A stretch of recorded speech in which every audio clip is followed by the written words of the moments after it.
All right. Welcome back, everyone. Thank you for tuning in to another special episode. Please smash that subscribe button, the like button, and the bell icon for me. It really helps out a small channel like that, and I do appreciate it. So let's get right into this. We're going to be talking about what you can do from a seed to a seedling to plant it outside all in 2 months. 2 months ago, I started germinating seeds like this in the greenhouse. Okay.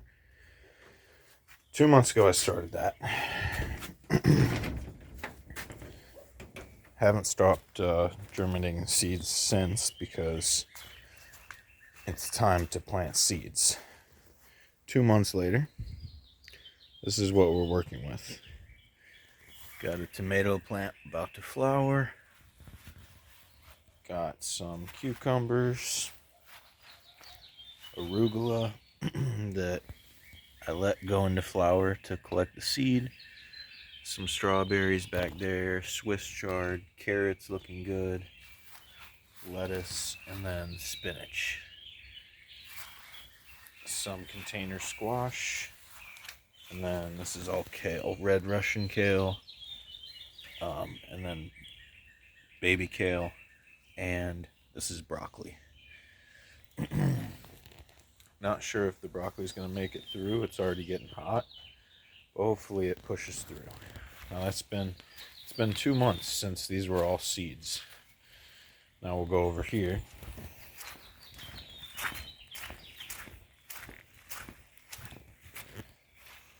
So in just 2 months, all this is possible. These are tomatillos already flowering, so that's going to be a little fruit right there. And then these are all tomatoes. 2 months ago, these were seeds. I decided that I would start a garden for the season because I need to get vegetables this year, and that's exactly what I did. You can see the beans are hopefully going to start growing up this. Might have to put poles for them, but... And then, little tip for anyone. Right now is the time where you can plant anything in the ground from seed, and it'll catch up to these plants, believe it or not, because stuff is just going to grow so well right now. So all you got to do is germinate the seeds in some little cell trays, take care of them, and then plant them out. It's actually pretty simple. I fertilize them and amend the soil like I did here with some cardboard, leaves, bought store soil, and bought fertilizer. I actually still have to fertilize the end here. You can see some of them aren't looking too great, but another big thing is just being covered by this fencing. But we'll go over here. I wanted to point something out here. So when you're selecting trees for your homestead, it's actually worth putting the extra money into buying a tree that is going to be from a reputable source. These are delicious mulberries from greendreams.com, and I haven't done anything for them this year, and the fruit is so sweet and so amazing. Look at this one, and it just keeps giving out fruit. That's the beautiful thing about mulberry. So you'll have fruit that's ready to eat right next to fruit that is just starting. So it's fun. You have a lot of different harvests. But if you look over here, some mulberry tree that I didn't buy from Green Dreams. I bought it from on a nursery store near my house. It had mulberry flowers all over it, but none of them held. And you can see the leaves are different. The leaves are so different. See that? It's a different variety, but it's definitely not a good variety. I'd say it's not only a worse variety, but it's also just a worse stock of a tree. None of the fruit held, and it had the exact same conditions as these ones bought from a good source. So this is the opposite end of the spectrum, and this is what I've been focusing on for the past 4 years, and this takes some more time. This is orchard planting and fruit tree planting. That's a lot more complicated. A lot more goes into it. That'll be a separate video, but anyone that's planting vegetables, you're probably thinking about planting fruit trees as well, so I thought I'd mention it. But the veggies, shoot, that's simple. That's just buying seeds from Lowe's or Home Depot, germinating them anywhere, and then putting them outside and fertilizing and stuff. So don't overthink the veggies at all. With the trees, you actually do need to think about that a pretty good amount. But you can see these beds got filled out pretty well. These are from Amazon. I think they were like $20 a piece. Pretty cheap actually. Maybe they were even less. But I put them together myself, and you see they filled out nice. So another thing I wanted to mention, you see how this fig is growing really good? It'll probably put on at least a couple feet of growth this year. It could put on 12. It could honestly potentially put on up to 12 feet of growth in one season. So hopefully it does. But it was cut back to here. It was cut back very short, and it's coming back really well. And then if you walk with me for a second, well, the other fig, I'll give you other example. So the other fig's in a container. It was cut back too. It's doing really well. It was stumped back to there. Okay. But if you forget to cut back your figs, and this is not like a lot of fruit trees, this is kind of different. If you forget to cut back your figs, you'll be left with this. This doesn't look like it's going to be growing super fast. Now I'm not going to cut it back because I already see a figlet. So that's a baby fig coming on. So I'm not going to cut it back and lose that fig. But I just wanted to point out that you have to cut back your figs every year. And that is a for sure. It's a lot different than something like this, the loquat, where you don't have to cut it back. Although it would probably be fine. So let's see. Let's see what we want to do. I just wanted to point out how incredibly simple it is to just get some veggies growing into a bed. It takes about 2 months all around, and then you're going to be looking at a harvest. Here's some more of my fruit trees. So you can see I've really been focused on fruit trees for a long time. These are like for the long game. These are jaboticabas, also a rare fruit tree. This is a citrus, a Patangatuba that's coming back from the base, a grimmel, a loquat, another mulberry. This was a cutting. You can see it's got a gnarly stem on it.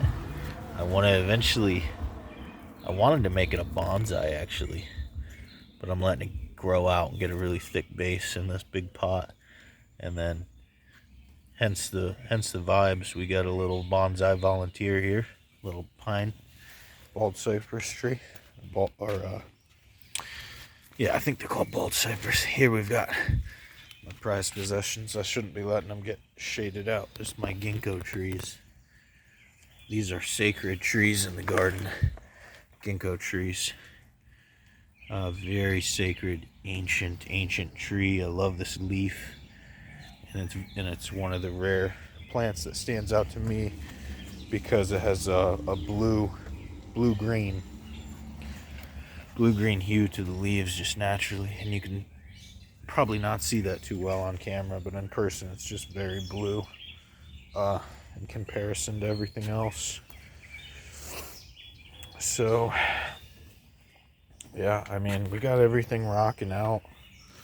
You can look over here, we've got, hopefully this bonsai comes back, starts budding out soon. But yeah, I mean, we got it all. We got this little Japanese maple coming back, the bigger one. This is only second year from seed, so these things actually grow pretty quick, these Japanese maples.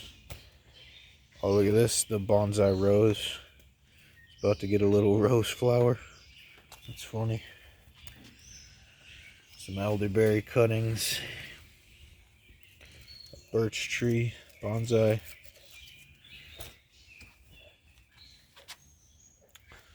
Some rosemary, random. I've been telling myself that I was going to get an herb garden. I need to get like a herb box going. Here's all my bonsai down here. Look at that interesting maple. Got it twisted.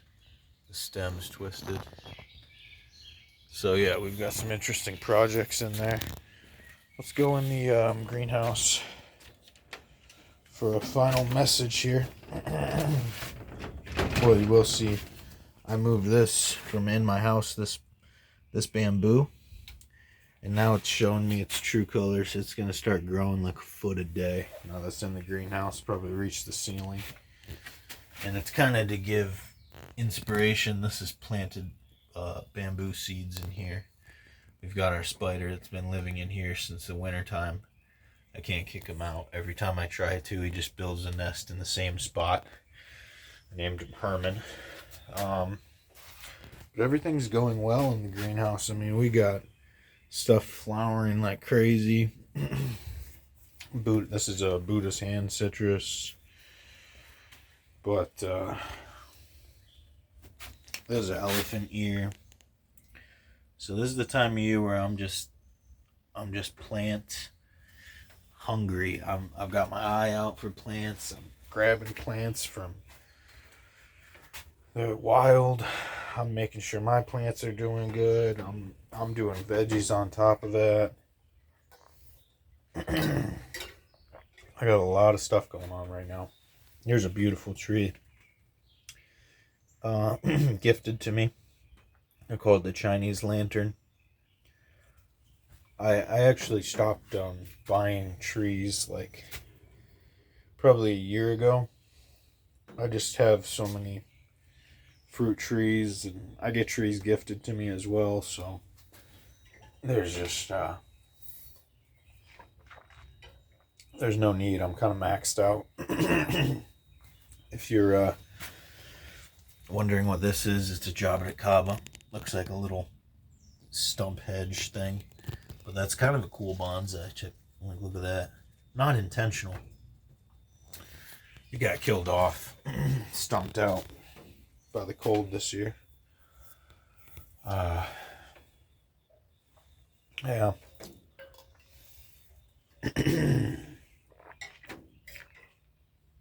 Here is some seedlings. Kind of in purgatory. I need to set them free outside somewhere. They were just extra I didn't have room for.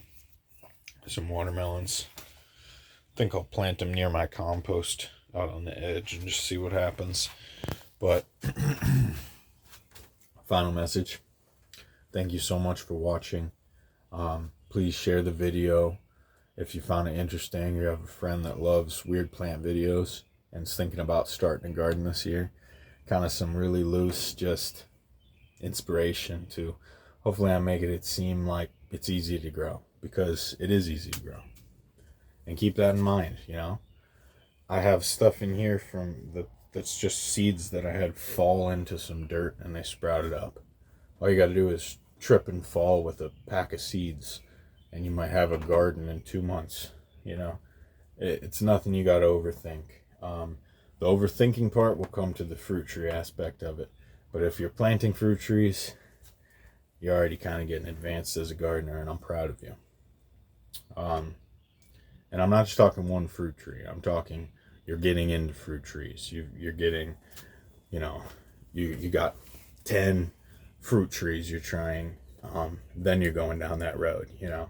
And I've been down that road. I have in ground alone, I have mulberries, loquats, blueberries, guava pineapples, plums,